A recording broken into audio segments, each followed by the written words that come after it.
getting ready at the gate. Number one, you see there's Sebastian Tortelli. This is the first time he's been able to ride with the number one plate since he came to America right afterwards and did not run the GP 250 series after winning the championship last year. Ryder field, Robbie Reynard in second, Mikel Pichon out of Suzuki of France third, Tortelli qualified fourth. And look at that, Ryan Hughes comes back to the United States after running the entire season around the world for the GP. Tough, the Americans are favored. And they're off and running for heat number one of the 250 World Championship. Everts gets the whole shot. Pitt Meyer gets the best start of the championship contenders. In fact, he's moving into third or second place right now. You know, Everts did a lot of trash talking before this race, saying that the Americans were cowards for not participating after their long series throughout the year. Well, there's Ryan Hughes just moving into fourth. Ryan's a fighter. He'll get in there and keep him quiet. But it seems like whenever Everts comes to race here, there's always surrounded by a lot of hype. That's because the guy is so talented, but he doesn't do Supercross. These guys don't have an opportunity to shut him up, but I think today they'll have their chance. First moto underway from Budds Creek of the USGP, and it's Stefan Everts, who had an injury-riddled season that took him out of the points race, despite the fact that he is a three-time 250 world champion. Stefan Everts says he wants to ride 500s next year. And right there's Ryan Hughes, number 70. Ryan Hughes moving into second place, pushing Pitt Meyer back to third, Kevin Windham fourth, Mikel Pichon in fifth now. It looks to me, Art, like the Americans have changed the face of this race. Windham putting the pressure on, Ryan Hughes putting the pressure on Pitt, who closed the gap on the leader, and now you can see the fans, they're into it, and you can bet that Everts can feel these guys coming. 2 weeks ago, Kevin Windham wasn't planning on attending the USGP. That was until Stefan Everts called the missing Americans cowards in an attempt to draw them out. You know, I think it's a pretty bold statement considering that Americans have just gotten off 28 race series, you know, 2 series is combined. So, you know, 28 races is quite a bit. I think they have a right to want to stay home this weekend. You know, this isn't really a high priority on the American list. So, you know, I think it's pretty bold. I think that he didn't race that many races this year, if I'm not mistaken, only like 12 or something. So I'm sure he could find an off weekend to come race a Supercross or two if he'd like. I was expecting some comments on it, but I think it hurt a lot of people, and the plan was not hurting people. You know, I just was so disappointed that the riders just said, yeah, we're not racing it. A very honest Stefan Everts. He wants to race against the best. Well, he wants so badly to be the best, and it's just unacceptable for him to come over here and win the race, let's say, and then not having beat Greg Albertine and Windham and the guys that have been hot over here this year. Checking out the battle for third is Jeff Stanton, who's won this USGP 3 consecutive times. He was talking things over with David Grant, the manager of Team Honda on this circuit. Of course, Stefan Everts and Frederic Bollet, a big part of that. Windham really starting to work hard on Byron now. Inside, outside, not following, really forcing Byron to think. Looks to me like if Kevin can get around, he may be able to close the gap up to Ryan, and those two could close the gap up to the leader. So if Kevin can make this pass, this race is going to change once again. Jeff, I know you worked all week long with Kevin Windham, but how can you teach a guy in 1 week 10 more minutes of strength? You can't. Honestly, he's been with me for the 5 or 6 weeks, and we do 40-minute motos every day. So it's not a problem for him, and he's motivated. He wants to win because of some things that were said and to prove a point. So I think he's got 40 minutes plus 2 laps in him. How does this track differ from what we see here for a national? It's really smooth today. You know, there's only 30 guys here, 2 motos. That's smooth as glass. So that's the big difference. Everybody's going to go fast for 40 minutes because it's so smooth. Big difference in FIM rules is each heat is 40 minutes plus 2 laps compared with the 35 on the motocross circuit here in the United States. Currently in second place. And Villeman is in double digits, which means that Ryan will pick up a considerable amount of points in his battle to try to secure third overall for the season. You can see the last lap forward as they go over the jump. Final lap. Kevin really putting the pressure on Hughes now. These guys have really picked up the pace, closed to within about 3 or 4 seconds of the leader now. So anything can happen here on this last lap. These guys charging so hard. It's a lap time, 2:29. That's 4 seconds slower than Kevin Windham's qualifying time earlier this morning. So the lap times have gone up just a little bit, which indicates to me the track is starting to get a little rough. Everts right here, David Bailey, showing how smooth his style is. Beautiful. Just watch this guy. Just sets the bike where he wants, everywhere around the racetrack. Cruises into that berm, both feet up. He's not really having to push that hard right now, but it's still a pleasure to watch him just make that bike go around the racetrack with the greatest of ease. After being injured for the first 12 rounds, did not participate. Tries to put the capper on the season right now as he goes over the finish line jump in the checkers for Stefan Everts. It'll be Ryan Hughes in second and Kevin Windham, a hard-earned third place. Kevin Windham's been on the hot streak, and Ryan just held him off. Notice that Pit Buyer, the title contender, in fourth.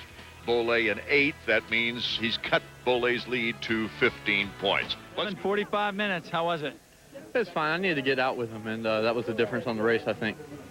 It seemed like it was the track wasn't set up, of course, like a nationals. You had to make your own places to pass out there. Yeah, it was tough for me. It's a lot different style of racing, and I don't know, those guys were riding fast. I just need to make my move a little faster. Any other plans, things you do different in the second moto? Get a start for sure. That was a long one, and that was a hot one. How do you feel? Tired. I'm not going to try to be Mr. Tough and say I'm not tired, but I pushed hard. You know, Kevin was behind me the whole time. I think that was probably the hardest first moto I've had all year, and just got to get back, relax, try to get enough energy for the second moto, and, you know, hopefully do it this weekend. You know, I'm trying to get third in the championship, so I got to be consistent, but I also want to win. I know it also means a lot to you to beat the top American riders. You just did that with Windham and Albertine and Tortelli, but maybe more importantly, beating Everts after that comment. Yeah, you know, I was a little bit mad about that, and I'm trying to, but, you know, he's a great rider. I'm not taking anything away from him, but, you know, it just makes me mad when someone insults my country, and it's tough. It's tough. All right, hey, we'll let you go get rested up and get ready for the second moto. Thank you. I have a feeling we're going to see some more in Heat 2 here. There's number 1, Sebastian Tortelli gets a pretty good jump. It looks like Kevin beat him out. David Villeman on the inside, though, will get the whole shot. Windham is right there. Hughes in third in front of Everts and Albertine. A good, clean start. Well, this puts Kevin Windham in a great position for the overall. As long as he's got Hughes back there behind him to have that buffer between himself and Everts. Number 99, David Villeman, who will be next year a full-time rider for America's team, Yamaha. Coming over for both the 250 Supercross and 250 National seasons. So his support crew is anxiously looking at every move he makes out there. He makes a lot of them, too. It's funny to watch Villeman because he puts so much body English into making that bike take the line he wants to take. Box down. Very interesting rider to watch. He's had one win on the GP season this year. And as he showed in the Supercross seasons, in the battle once for the 125 West with John Dowd, Dowd just eking out the championship that year, that once he gets ahead and gets a little pad, he puts on quite a show for the fans. Keep his vision clean. And then if he starts to feel a little bit of pressure from behind or can see Stefan in his rearview mirror, he's going to pick it up. It appears at this point that Villeman and Windham are starting to edge away from Ryan Hughes in third. And of course, Villeman is the guy that Ryan Hughes really has to beat to win third place in the points. Yeah, let's go down to Davey Combs now, who's with Allie Seymour, Kevin Windham's mechanic. Allie, much better start for Kevin that time. Yeah, he's right there behind Villeman. Hopefully he can get around early and go about his own business. How is he between motos? I mean, 45 minutes. It's a long time for an American. Yeah, it's a little bit longer moto, but he was fine. No different than a regular moto. Just something like he does at home all the time. Kevin, of course, ending up second behind Albertine in the race for the AMA title this year. He had 4 wins. He was the winningest rider on the AMA circuit. Just a couple of things that really cost him. I keep thinking back to the opener. 17th in that opener, boy. Yep, and a DNF in one moto because he bruised his thigh. And Jeff Emig left off getting all those hole shots. He's really starting to tighten the screws now. This is where you'll start to see Windham. Windham to the inside. What a burst of speed. I was about to say you'll start to see Windham protecting his line and maybe looking around a little bit more, but it didn't even take that long. Windham just shot in there on the inside and took advantage of it. Kind of looked like that to me. It did. So number 114 on the plate, number 214 on the jersey, takes the lead, Kevin Windham. Kevin winning his very first national overall this year, and that was early in the season outside of Sacramento, California at Hangtown. Creek, Maryland for the USGP, and Kevin Windham is eating this track alive. I think he just likes this place, and it doesn't really have anything to do with the racetrack because it's going the opposite direction. I think it has to do more with just the surroundings, feeling comfortable, knowing he's won here before, not too long ago, and the soil. He's got to be motivated to get up there and try to steal this win after what he'd said coming into this race. Kind of want to back that up. You can't just let the first moto do the talking. You need to end the day on a high note. Everts would need a second place to take the overall away from Windham. Now, you can see him.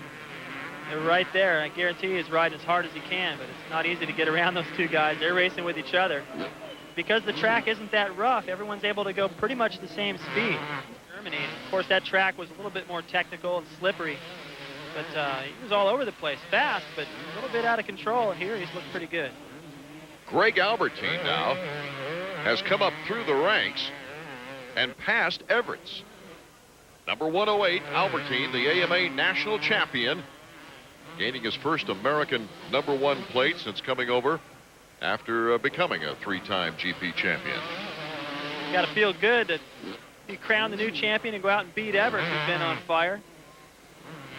Looking sharp. Starting to salute the crowd. His American flags are waving. He's going to win himself a GP. That's going to feel good. Didn't get the title in the Outdoor Nationals a week ago, but this will make that a little bit easier pill to swallow.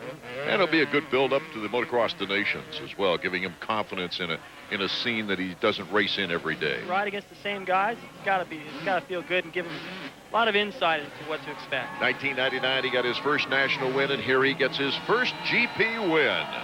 That move into 3rd place in Moto 1 was a must, but he came through beautifully here in Heat 2 as well. The first American to win a USGP since Stanton did it back in '92. And here's Greg Albertine. Windham's got to thank him, David. Well, if Albie hadn't ridden so aggressive towards the end of that moto and passed Everts, Everts would have had the overall, regardless of Kevin's second moto win. The side of his bike, but also an American flag.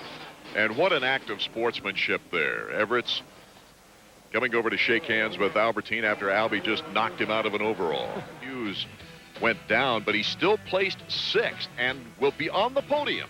A 3rd place overall. Robbie Raynard had one of the fastest bikes on the track toward the end of the race. All right, Kevin, how's it feel? You just won the first Grand Prix you ever had in your life. It feels great. You know, I didn't know how I was going to do after the first moto. I was a little disappointed with a poor start, but I got to start. I needed the second moto, and everything worked out for the best. This was probably the funnest race I've done all year. It looked like you were clicking off the laps at the end just as fast at the beginning. That training with Jeff Stanton must come in handy. Yeah, you know, I'm sure it was a question on everybody's mind if I could do 2 45-minute motos or 50 or however long it was, but I had no question, you know, because I've been working hard, and you know, I guess it showed today. Finally, all the talk coming from Europe and everything, they remark the Americans are cowards. How's it feel to step up there and carry the flag like that? It feels great, and I wish more of the Americans could have been here.